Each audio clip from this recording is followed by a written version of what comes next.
Hey everyone, my name is Neil Karski and I'm the CEO of Patient Engine, a seven-figure digital marketing, lead conversion, and coaching agency for high-ticket aesthetics providers.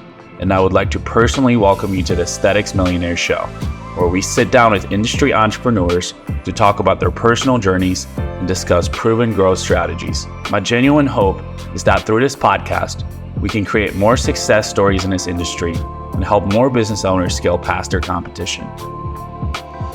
Enjoy the show. All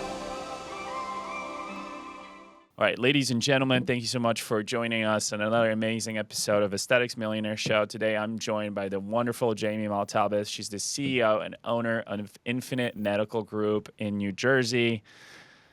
Welcome to the show, Jamie. Thank you, Neil. I'm so excited to be here. Awesome. So, you and I have known each other for some time. You started a business in your basement, which is a kind of a cool story. So I have a ton of questions, but really kind of walk us through your journey into entrepreneurship. Like, did you have any other businesses before this? How did you get into it? When we talked, you were doing everything guerrilla marketing, grassroots, really just, kind of all over the place, but all came together. But I just want to understand how you got into, wanting to start your own business, which is a brave thing to do these days. Sure, thanks. So, I do have my master's degree in global business. So I studied abroad.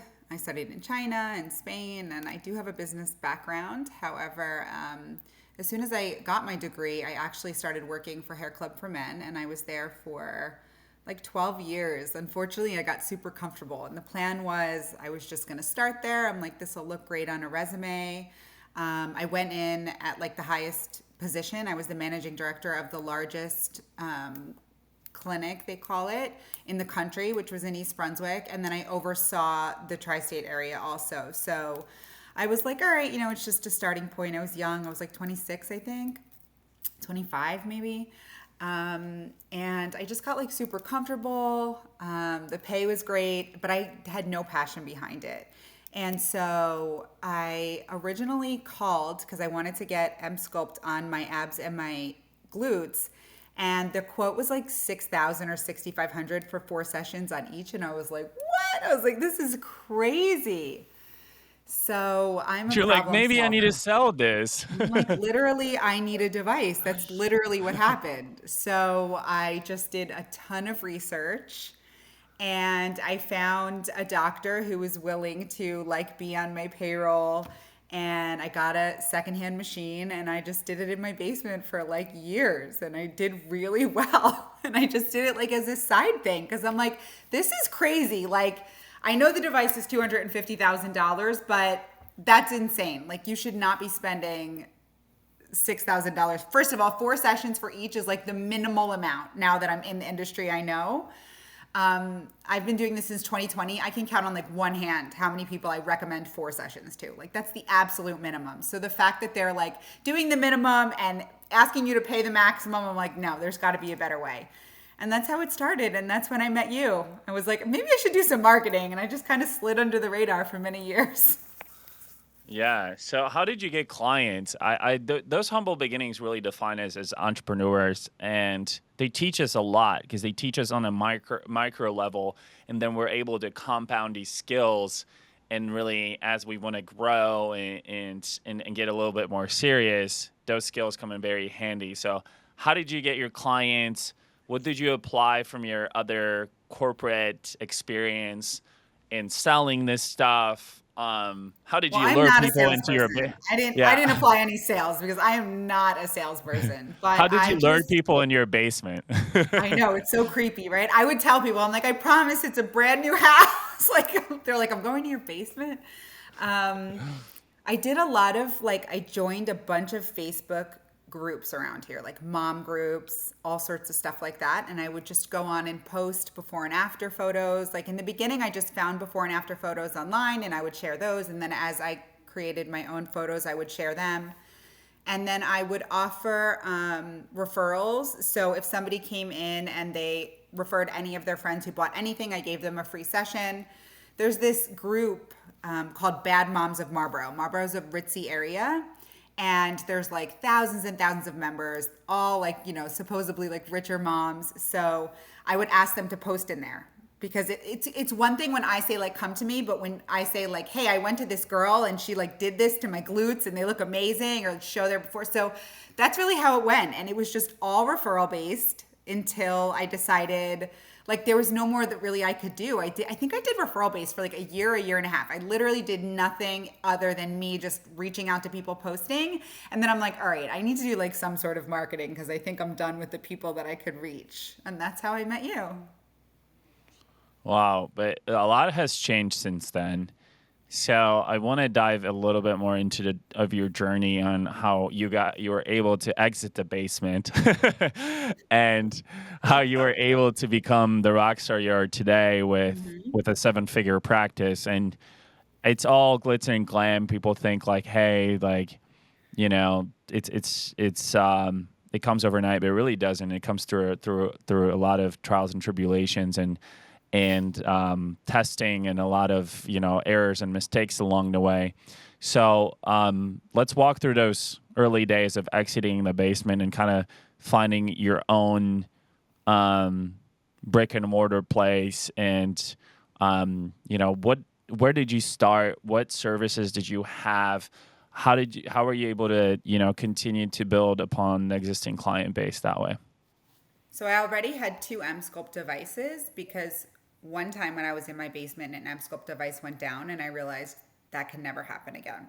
So I had to purchase another one. So I already had two. So I brought them into the business, and I actually paid a company, a lot of money to give me the blueprint on how to open a successful weight loss clinic, which was a passion of mine because I've always struggled with food. Um, and so when I started taking a GLP-1, it just sort of quieted that food noise. I've been the same weight now for like 4 years. I just take a maintenance dose like every 14 days. It's very small, but it really changed my life. So I've struggled with like addiction and drugs and alcohol. I'll have 15 years sober. And then usually like it translates over to something else. So it translated over to food, and it was just constantly like dieting or overeating or just excessive, right? So when I found this medication, and of course I'm not diabetic and I'm not severely obese, I was like, I need to share this with the world. So that's how it got my interest in the weight loss clinic, and of course with body sculpting, it's all the same. Um, so I hired this guy to help me, give me a blueprint, and I just literally followed it step by step. It was nothing like I thought it was going to be. There was so much work behind it. And you know me, I work like 24/7. I mean, from the day that we wired him the money to open the clinic to our first door open, and we did a complete gut reno, it was 5 weeks. And he'd never seen anybody do it in under 4 months. So we were like by far the absolute fastest that he ever, and I think he opened like 400 or something clinics at this point. But yeah, so the only thing that I came over with was M-Sculpt and my good old friend Google, just trying to figure it out as I went along.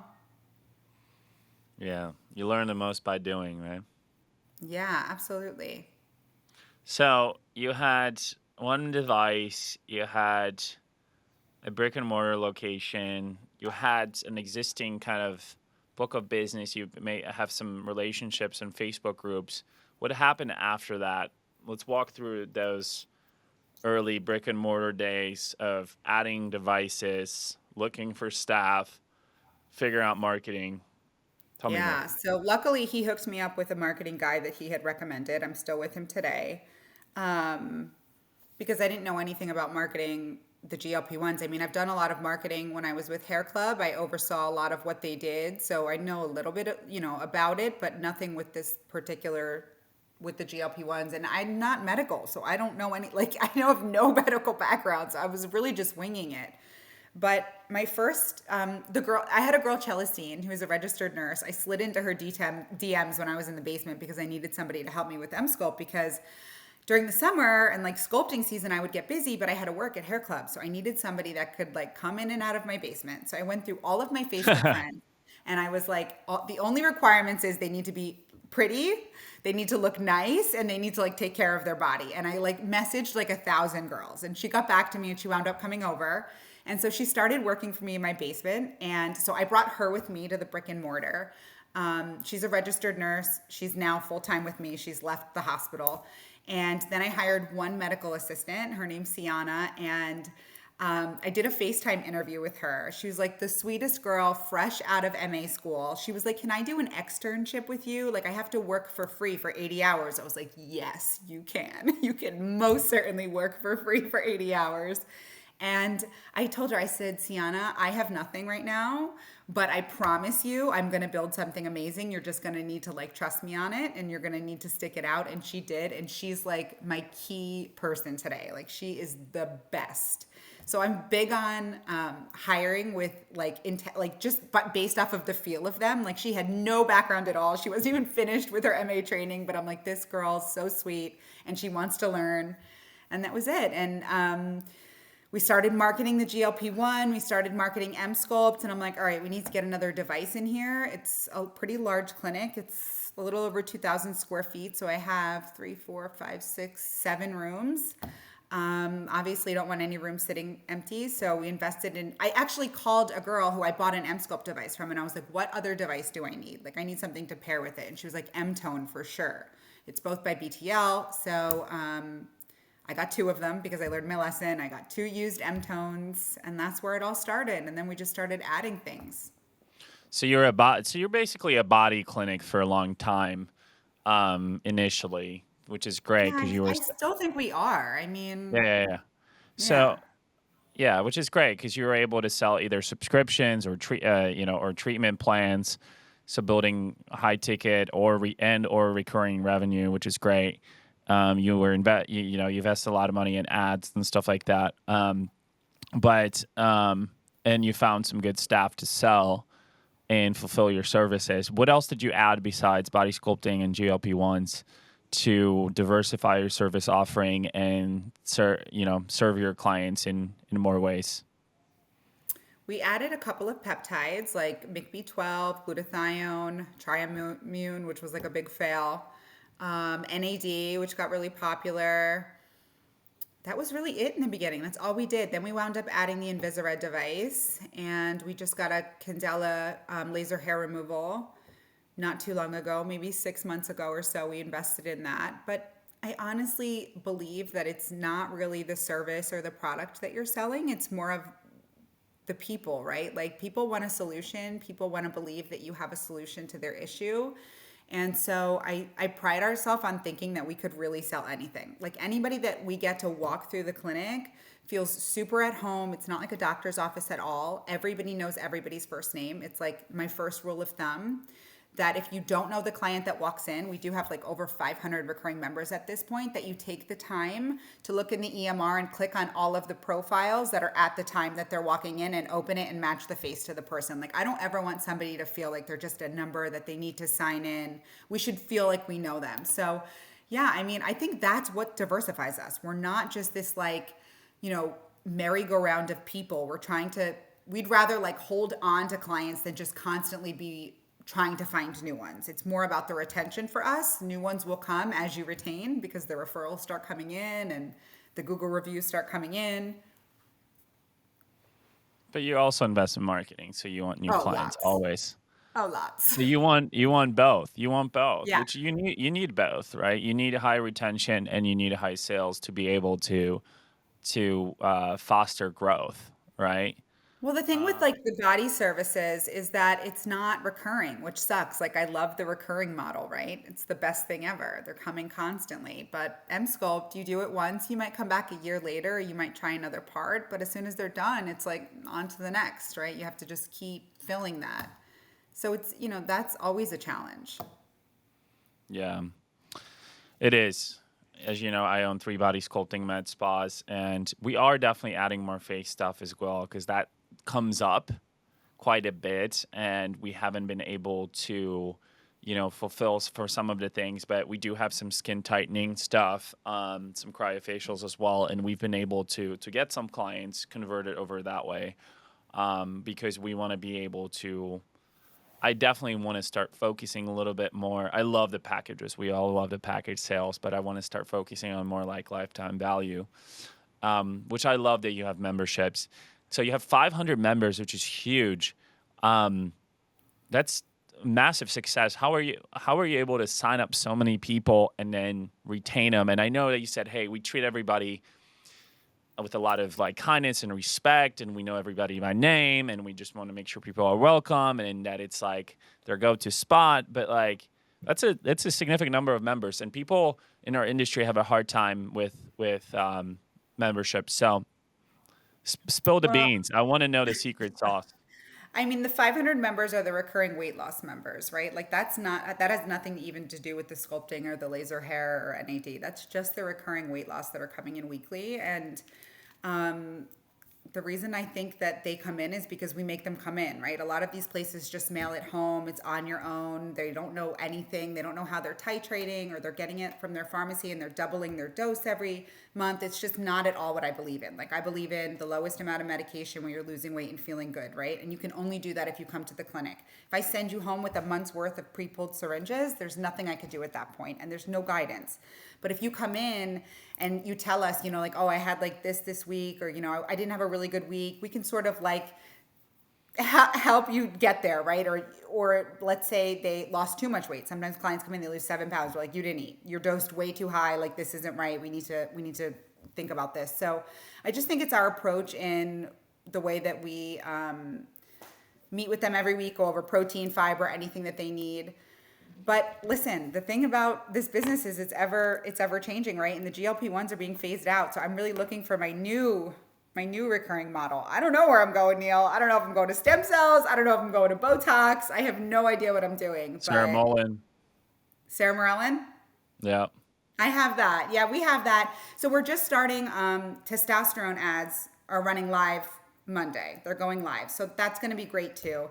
But there's so many things you can do, and it's so difficult to not want to like do everything and just sort of master it.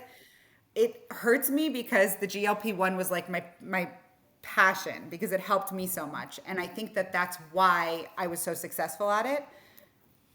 I don't know how successful I'll be at running a testosterone clinic. I'm Yeah, not sure. yeah. I We'll have mean, to see. yeah, I think yeah, I hear mixed opinions. I interviewed somebody just not too long ago who said, "Hey, I think the compounded stuff is never going away, and I think it's just got become too big."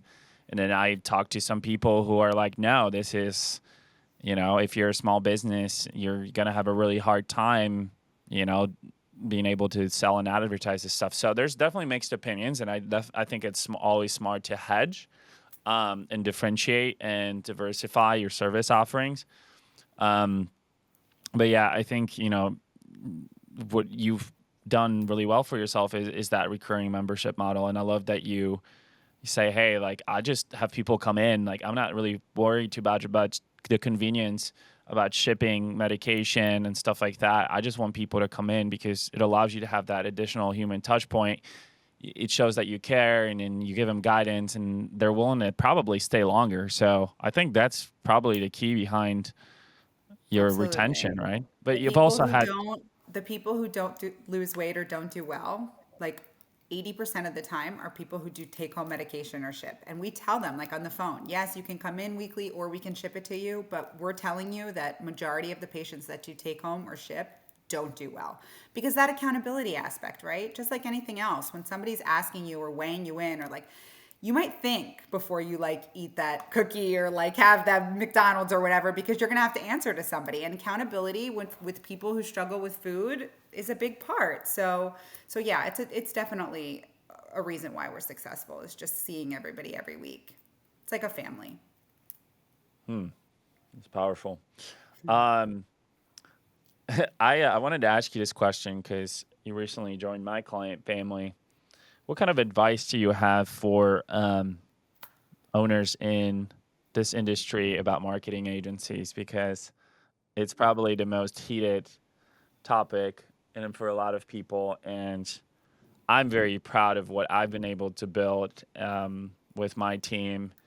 But a lot of people are there's a big trust recession we're in, both on the provider side of things from in our health and wellness and aesthetics industry, but also in this marketing and acquisition space. So what kind of advice do you have for entrepreneurs like you who are looking to, you know, looking for a partner to help you scale and to help themselves scale and invest into acquisition?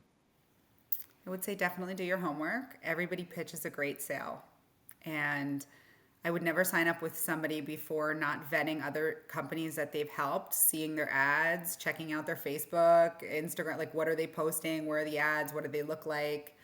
And listen, I think majority of marketing companies know what they're doing, but a lot of them try to put like a plug and play and they're not actually like going in and making changes and doing split testing and all of that stuff. So I think anyone that you hire, when it's your company, you need to take the time to like make sure that you schedule a call every month to review what's going on. I'm constantly on my website like sending things to my people like this is an error, like text messages that go out. I'm scanning them prior to them going out because everybody's human, right? So go with your gut, make sure you have some legitimate feedback from other people that they've helped scale, and then stay on top of them, Neil. You're going to see, I'm going to be on your ass. You think this was a good, I'm like on top of my marketing people. That's good. No, I think it's important because, no, I think tracking data is really important because it allows you to have accountability for the agency and for yourself. You know what I mean? Yeah, because is it Like, a clinic problem or is it a marketing problem, right? Like right. the current marketing guy that I use, and I love him to death, like I said, shut down Invisared. We've got nobody in the clinic, no sales, whatever. So I said, how much did we spend? And he sent me, and he's like, but we got this many leads. And I was like, I don't give about how many leads we got. If nobody walked in the clinic or nobody answered the phone or nobody made a sale, it's irrelevant to me, right? So sometimes it's marketing and sometimes it's did they come in and did we sell them? So it all needs to be recorded, and you need to figure out where the pain point is so that you can fix it. Yeah, I think that's huge. I obviously am a client of my own agency, so I track my ROI very keenly. I track show rates. So I don't really care about leads too much because they're, like you said, they're irrelevant. I care about booked appointments, butts and seats, so shows. I care about sales. I care about my retention. I need to understand whether it's something we need to be creative on and change with the agency, or whether I need to coach my team a little bit more and increase those conversion rates. So I think you bring up some really good points. I really hate the word agency, and I told you that, and I scraped it out of my vocabulary for the most part and out of our website. And we made our website really simple. We said, hey, this is what we do, but this is what makes us different. This is all the FAQs, so you can learn everything about what we do. And then this is all the case studies. And the social proof is huge, and you need to, like you said, do your due diligence. And I know I'm proud of myself in having the most case studies in the industry, which is super powerful. Super powerful. Very So proud if of it. any marketers, if you're listening to this, if you have more than 100, you should send me a DM because I haven't Because you're going to seen it. keep making that claim to fame until somebody tells I you mean, I haven't otherwise. seen it. I haven't. It's a true claim. It's a true I love claim. it. So proud It's of a you. true claim. I was, you got, if you want to be the best, you got to have the best results. Let's switch gears back to you in your journey. Um, so you kind of said, hey, like now I'm thinking like I got to be quick on my feet. I got to figure out what to pivot next. Like how are you able to kind of make those decisions? Because the market is ever changing. We never know, what more competition is going to pop up. I know I work, I have a spot. I'm going to also work in advertising and aesthetics, which is crazy because there's like compliance issues, there's advertising issues, there's software issues, there's all kinds of different things, right? Um, there's like, marketing text messages that get rejected. I mean, it's just a mess, right? So like we're always got to be thinking quick on our feet, solving problems, making sure we're addressing issues in a timely fashion. It's crazy. It's crazy, right? So you got to make decisions fast. Like, how do you make decisions? How do you strategize and make decisions to get in front of what's coming? Because I think if you've been listening to this podcast or even know me personally, you probably get sick of me saying this, but I say that growth now is the best mitigator of future downturns, meaning you gotta pay to play right now. You got to make sure your business is as competitive as possible. You have that recurring revenue. You have a lot of memberships, or you have a good marketing machine that's feeding you clients. You have retention. you know your clients by name, etc., like you've been doing. But what are you doing to kind of stay in front of things so that, you know, we can keep growing? Yeah, I mean, I think I'm just always looking for the next thing, right? Like, I never thought that I would be that Botox facial place, but it just Uh-oh. seems like, I know, but it just Is it seems like, coming? Is it coming? like everybody asks when they come in and they just love the team. And it's like, personally, I go to like this one girl because I love her. Like, I don't know that she does the best Botox or best filler, but I just love her and I'm a loyal person. And we have these people coming in every week, and it's like, man, am I leaving a lot of revenue on the table because these people would be getting this with us had we had it here? And my nurse really wants to go for training, so I'm considering it. That's definitely one thing that I'm considering adding. And then the stem cells. I'm highly, highly, highly researching these stem cells. I think they might be the next big thing. And if they are, I want to be like the first one in the market, and I will be. Yeah. I have a friend who owns a pretty large stem cell company in a few major markets, and I think his strategy has always been very niche. It's been focused on hair restoration with stem cells. Okay. That's been his thing. That's just So like he, such a small component though of like what stem cells can do, yeah, like for sure. But like injections, he, IVs, anti-aging, yeah, yeah, like yeah, there's yeah. so much and That's they're what he big went with, ticket. right? Because he actually used it on himself, and he was like the poster child, right? And That's the thing, like when you can find something that helped you and then open a business around it, like it's thousand so good. percent. Yeah, it's so good.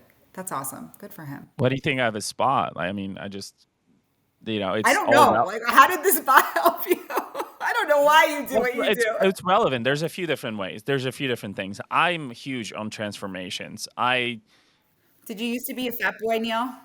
I've never been a fat boy. I've actually always been pretty skinny. I actually was really, really skinny. I was an athlete for a long time, but I really enjoy motivating others to get in shape as well with me. I do have a fitness and nutrition coach, and I think, so I got into body sculpting because I knew like, hey, if I can incorporate at least a piece of my coaching into the body sculpting, which is the convenience lead magnet. I can help a lot of people. I can help a lot of women who maybe haven't had this help before, and men eventually. Um, so I said, hey, I know there's ways to help people, and I know how to find clients because I have an agency and I've coached a lot of people on how to scale their businesses. So I told myself, hey, if I did it for other people, I should be able to do it for myself, right? I got to practice what I Absolutely. preach, That's right? right. So, That's and right. if I can be successful, I'm going to be the biggest social proof, right? Because Right. ultimately, I am a client of my agency, and probably not the easiest client to deal with. I'm not only the CEO but the client, so like it's tough for them, you know. That's two demanding relationships in one. But Well, I met your girls the other day and they seem lovely. So yeah, looks like no, you I put a team I have together a and I love great that. team. I have a very, very smart, caring team that's very impact driven. I think that's important. I think that's one of the key differentiators also because you talk about people a lot. I agree because you're like, hey, my people, we care. We care about our clients. We care about their names. We're a family. We want it to feel like home. And like, I know a lot of my clients are attached to my team as well. And, we're in Slack with our clients. So, the communication is steady. And then, your appointment closers, which are booking appointments for you, like that, you want them to be on your side because they're likely incentivized by performing for you. And like, I love my closers. They're like, "Hey, Neil, can we do this?" I'm like, "I don't care. Yeah, sure, do that promo. Like, I don't care. Like, Yeah, I just mean, give, just give me people." like honestly, I think having a business without profit sharing is crazy to me. So commission based profit sharing, whatever you want to call it. I don't do commission, even though Celestine would love for me to do commission because she does all of the sales. But I'm like, no, I'm never doing commission with you. Everyone on my team that's full time gets profit sharing because everyone takes that extra minute to make sure that all of the medications pulled, that we use the last paper towel. Like, I'm like, you guys, it's great if they're walking in the door, but if we spend, 10K on consumables with M-Scope paddles, and we got to order this much medic. So they really start to understand the business behind it, and that everything that goes out of the business and comes in is precious, and they take care of everything more. They take care of the client more. They don't want the client to leave. If they didn't have skin in the game, would they care as much? I mean, I would like to think so, but I know that money talks, money makes people, and when Celestine gets a sale, or let's say Celestine's running late for a patient because she's in a consult, so somebody else has to pick up the slack, nobody cares because she might be making a $5,000 sale in there. Like, yes, we'll handle her stuff. Like, go do your thing. So there's no resentment because it's a team and we're all in it together. And when the business makes money, everyone makes money. I like that. I like that. I like that a lot. I have another client who was on this podcast who's a sweetheart, and she was telling me that she does. Yeah, I think she did like profit sharing like bonuses. That's, And yeah, like same. Every yeah, it's month, like I cut if them a we make check. this, if we make that, um, yeah, I like that. I like that a lot. That's really that's a good way to put it. I think it works if you have a team that equally contributes, though.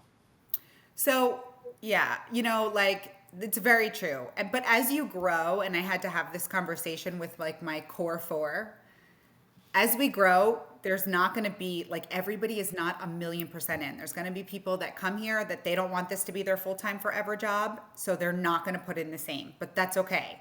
And you have to just sort of understand that. But if they're really like not pulling their own weight in any sort of way, then they have to go. Like you have to be able to hire quick and fire quick. If you're not working out, if you're messing up the vibe of my business, you're out. Not happening.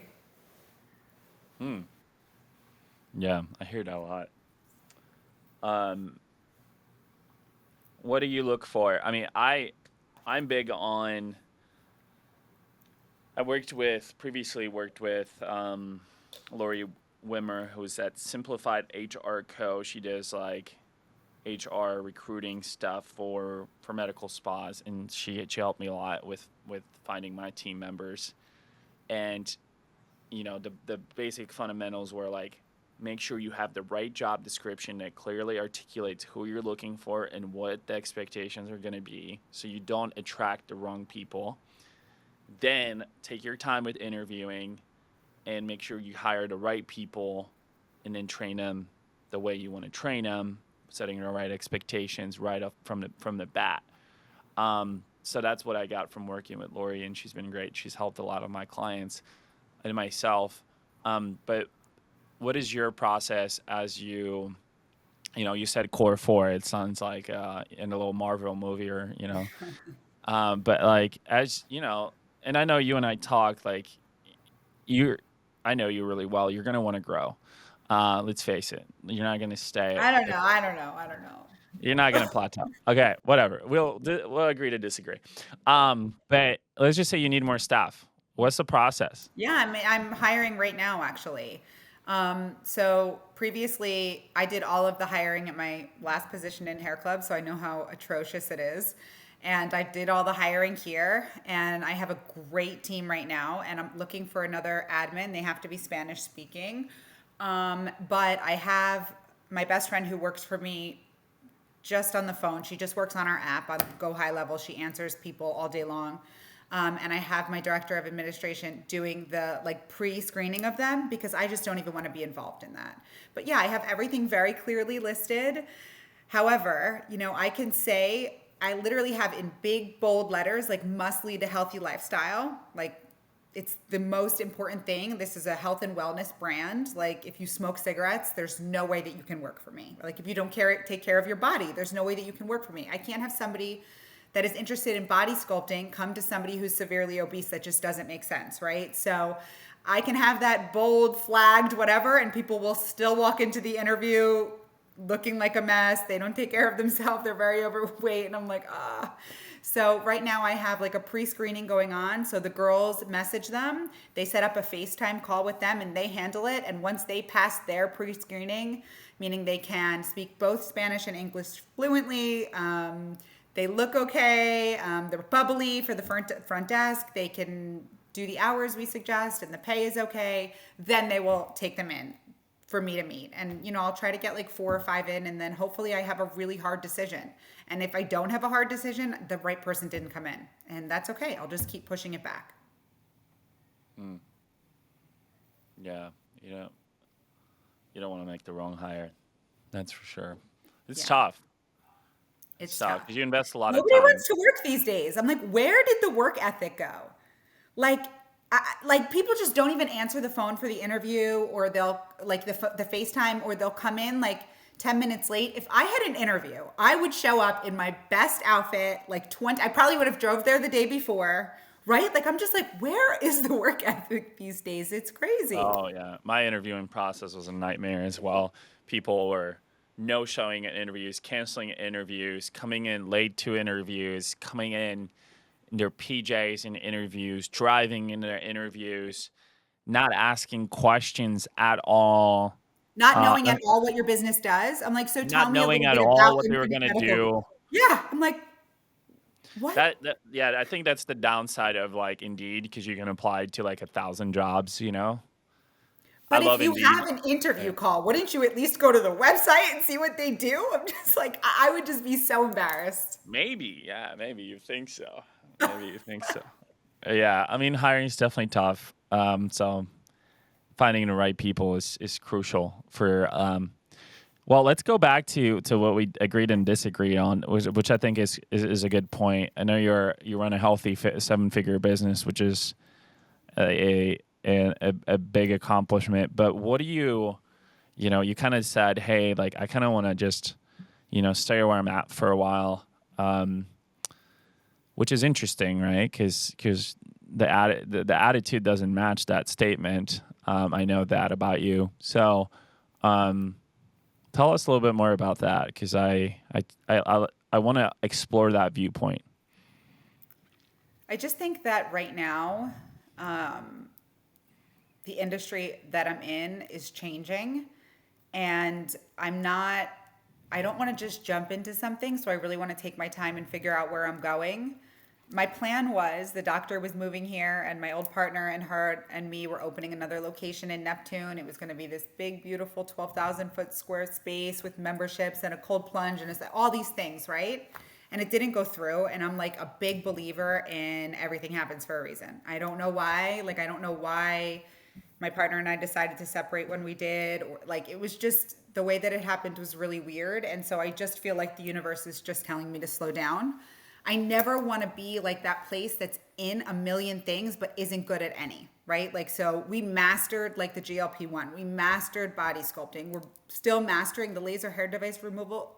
Like, that machine has so many things it can do. We still don't even have all of it down. So while I'm looking for that new source of revenue to replace the GLP-1, like I just don't want to just keep adding things to make money. It has to make sense. And I have to learn about it, and I have to train my staff well. Like, I'm not willing to just put out product and service to make money. It's just not who I am. So if I don't believe in it, we're not having it. If I wouldn't do it on myself, not going to happen.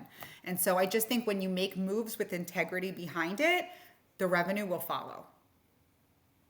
Yeah, interesting. Yeah, a little bit of intuition into strategic planning. I like that. Yeah. Um, I think it's important to bring up that you say you don't like selling. I know you've previously sold before, but you don't like selling. But the smart thing that you did is actually you're like, hey, I don't want to sell, but I know if I don't sell in my business, I'm not going to be able to grow my practice. So you found a great salesperson, which is awesome, right? I'm not in my spas. No one wants me there anyways, but I don't think that's true. no, it's just manage all my spas remotely, and I need people to sell. Um, so that's a really good point. So I want to highlight that. But what kind of what kind of entrepreneurship advice would you give to other people in our industry, and something that just comes naturally off the top of your head? Just as an entrepreneur. In our Oh, industry, yeah, oh like my some good advice, because I know you've been through the trenches, you've been in a basement, you've been in your beautiful 2,000 square foot spa in New Jersey. Like, What comes up? Comes in your head that's like, hey, like some big lessons that you kind of want to highlight? Big lessons. Well, first of all, I think this is not for everyone. I think people that want to get into entrepreneurship, and I've met a lot of them, have no idea the amount of work and grit it actually takes. So I think prior to leaving your cushy job where you're comfortable, understand that you're going to leave a 9 to 5 to probably work a 5 in the morning to 9 p.m. for a long time. I'm still doing it. I work 24/7. It never ends. If I turn my phone off for an hour, I come back and I have a ton of notifications, but I love it, right? So you need to find something if you're going to be an entrepreneur that you're super passionate about before you do anything. And then I think find a team that you can really trust, like especially now going through the breakup and the partnership and losing the second business. I've just been through a lot, and my team just supports me 100%. Like I can't even tell you how wonderful they are. Like they like buy me these little gifts and leave like little things on my desk, and they just rally behind me, and they just trust in me and the business so much. But it's because I've shown up for them like time and time again. And I think that people will just always be your best asset. You can have any service, you can have any product, but you need to really have like a great team who represents you and your brand well. And as long as you get that right, like the rest will follow. But it's about work. I don't know, Neil. It's a lot of work. It's a lot of work. It's a lot of sleepless nights. It's a lot of worrying, like making super tough decisions. I can say one thing that makes me successful, and I was the complete opposite of my partner, and it's probably why we're not together anymore, is I make decisions really quick and I execute really quick. Like if I decide that I'm going to do this stem cell thing, that's it. I'm going to wire over the money and I'm going to be all in and I'm going to be obsessed with it. And all I'm going to do is research it and figure out everything. And for me, that's what made me successful. Like I opened the clinic in 5 weeks. I brought on things right away. I like the day that I have it, I'm like creating packages and Canva things and doing ads. And I just really throw myself into whatever I'm doing. And I think sometimes that's the best way to do it, is to like make a plan, execute, screw it up, redo it, and just continually do that. Because by the time some people like come up with plans and execute, I'm on like my third execution, right? Like I've already tried all of that. Like I already know that membership don't work. Like I already know that price point's no good. So yeah, I just think being quick and having an efficient, well-balanced team is the key. Cool. And then we're gonna grow this thing. Oh, Um, okay. um, let's throw out some fun questions. Just Okay. totally. I love doing irrelevant, A relevant. Spitfire? I love a good Irre- Spitfire. Okay. Um, what is something that you hate about yourself? Oh God. Probably like rumination, which is what I like. It's my greatest curse and like also my biggest asset. Like I get obsessive with things. Like obsessive, I can't stop. Like I have to figure it out. I have to do it right now. I can't sleep. That's definitely it. Like the anxious What a rumination of what whatever's an going what on. a like a correct interview answer that was. It was like a job interview answer. It's like, what is your greatest weakness? Well, I'm just I just work too hard.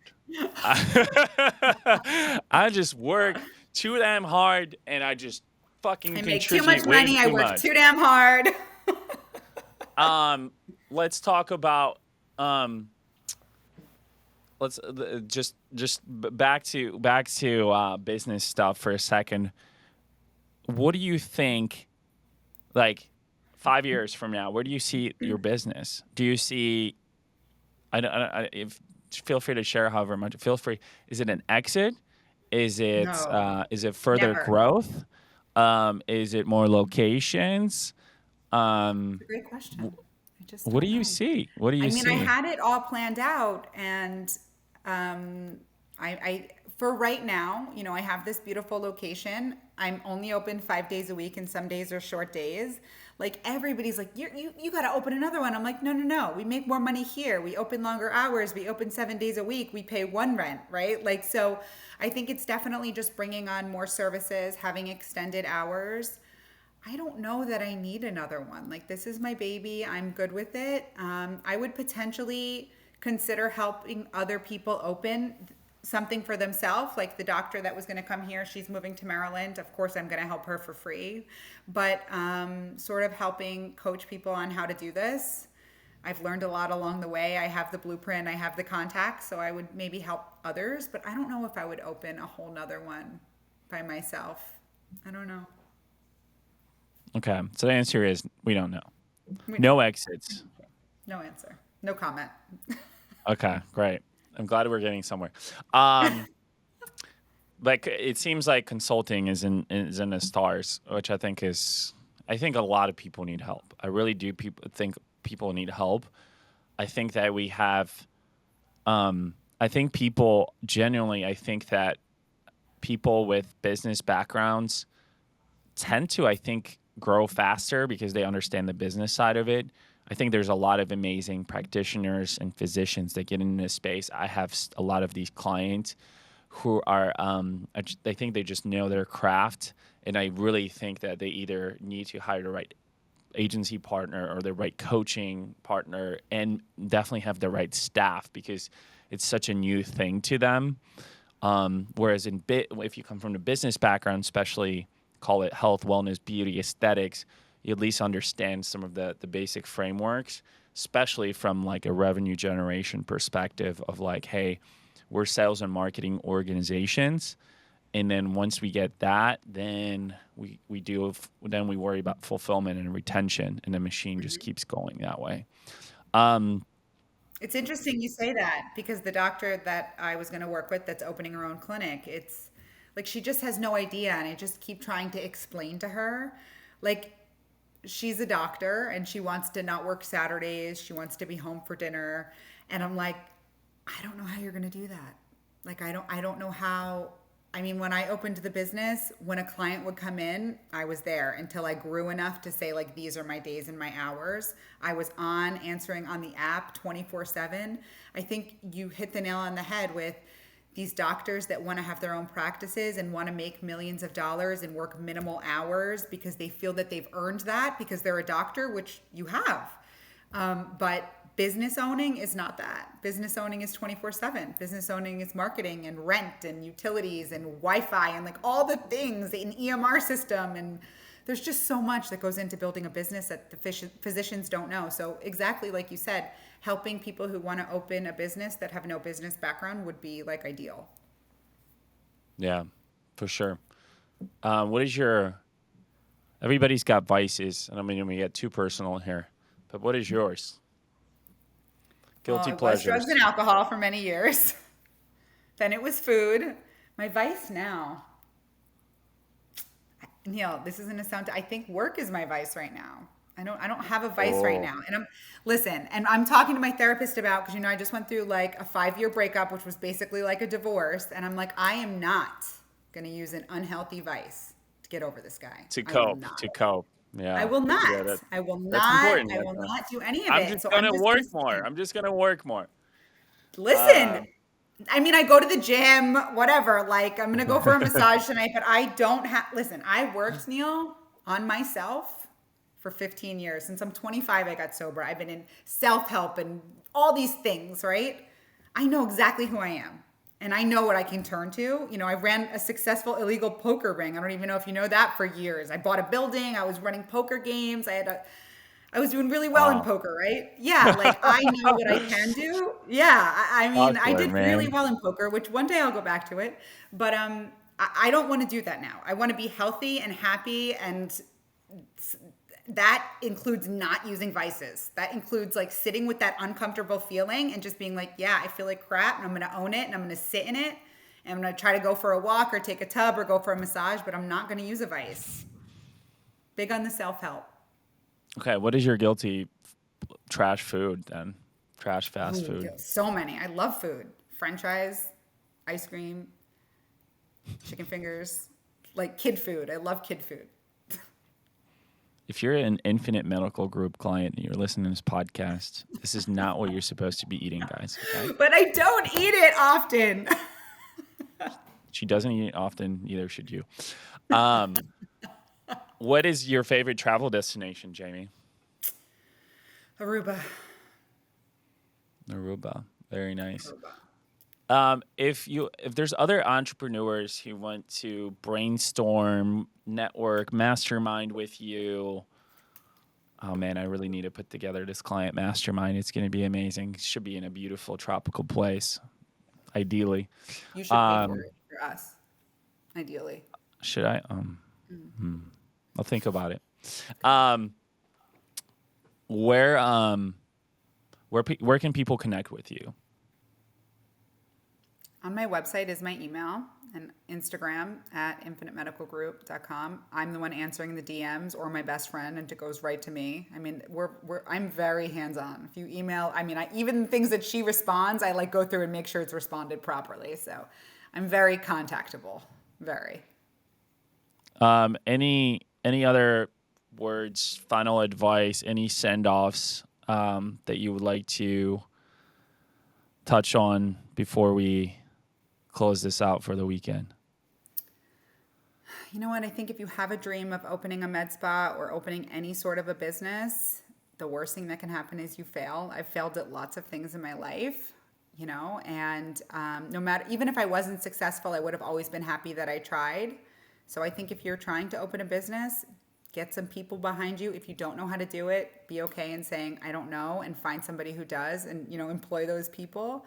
But other than that, like, go for your dream. There's nothing that anybody can't do in today's society. Literally everything is available to you at Google, at ChatGPT. There's no excuses, right? So if you're willing to put in the time and the work, you can build anything. Beautiful. Amazing story, guys. Jamie Maltabes, don't play poker against her. She's going to take all your All money. your money. Thank you so much, Jamie, for hopping on. Thank you.